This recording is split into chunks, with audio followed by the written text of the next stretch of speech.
Ilang mga panukala pa ang napabilang sa LEDAC priority measures ng Kamara. Kabilang na riyan ang pagbuo ng Independent People's Commission, pag-amyenda sa Universal Access to Quality Tertiary Education Act, Magna Carta for MSMEs at iba pa.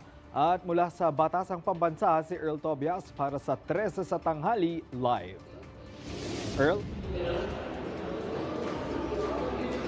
Greg, magandang tanghali. Matapos nga yung pagpupulong ng mga lider ng Kamara, kasama ang ehekutibo nito lang nakaraang linggo, ay 8 na sa LEDAC priority measures na nakabinbin dito sa Kamara ang pumasa na sa kanilang committee level. Isa yung senyales, Greg, na tuloy-tuloy ang pag-usad nito hanggang sa mga pagbasa sa plenaryo.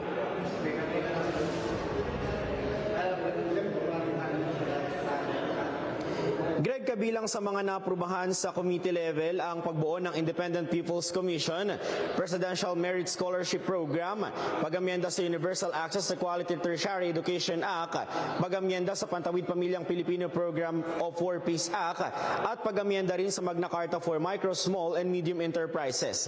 Kasama rin dyan, Greg, ang panukalang magre-reset ng halalan sa Bangsamoro Autonomous Region in Muslim Mindanao, modernisasyon ng Bureau of Immigration at ang National Land Use Act.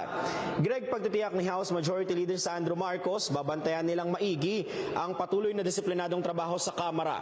Sa ngayon, 12 na sa kabuang 52 LEDAC priority bills ng administrasyon ang pumasa na sa huling pagbasa dito sa Kamara. Isa naman anya sa pinagtutuunan ng pansin ngayon ng ehekutibo ay ang pagpasa ng panukala, Greg, para dyan sa BARM elections. Dahil sa importansya nito sa patuloy na development ng bansa. Alinsunod din, Greg, sa direktiba ni House Speaker Faustino Bogie III, pinaninindigan ng Kamara na uunahin nila ang mga batas na may direktang epekto sa araw-araw na buhay ng mga pamilyang Pilipino.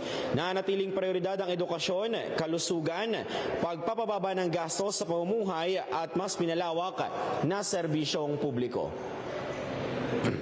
Greg, nito lang nakaraan sa isang pahayag, nakita natin yung pag-ani ng suporta nitong abolition of travel tax na ifinail din ni House Majority Leader Sandro Marcos at napabilang nga dyan sa LEDAC priority bills. Base sa ayon sa ilang kongresista, mas malaki yung kikitain ng bansa kung sakasakali nga natanggalin na yung buwis na ipinapataw sa tuwing may travel ang isang Pilipino.